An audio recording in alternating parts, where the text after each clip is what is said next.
చవితి సందర్భంగా ఎప్పటిలాగే పెద్ద పెద్ద విగ్రహాలు పెట్టడమే కాక కంప్యూటర్ వినాయకుడిని, క్రికెట్ వినాయకుడిని, కొత్త రకం గణపతుల్ని చేసి పెట్టేవారు. ఇలా చేయడం మంచిదేనా? శాస్త్ర సమ్మతమేనా? ప్రశ్న.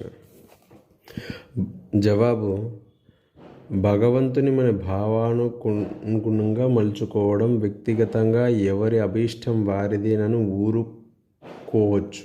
కానీ ఆడంబరాలకు పోయి కొత్తదనం పేరిట భగవంతుని రూపాలని మార్చడం శాస్త్ర విరుద్ధమే కాదు, అరిష్టం కూడా.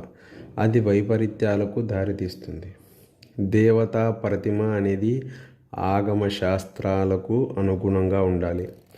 ఆకృతిలోనూ దాని పరిమాణంలోనూ నిర్దిష్టమైన కొలతలు పాటించాలి.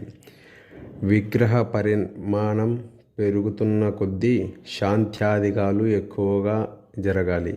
అవేవి చూడకుండా కేవలం సరదాల కోసమో, డాంబికాల కోసమో అతిపెద్ద విగ్రహాలు పరిమాణాల్లో దేవుళ్ళను తయారు చేయడం, అందులోనూ మన వికారాలకు, ఆ విగ్రహాలకు అంటగట్టడం ద్రోహమే.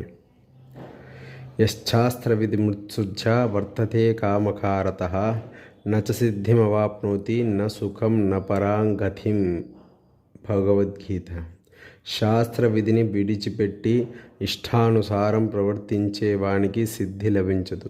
సరికదా, సుఖము పరాగతి కూడా లభించదు.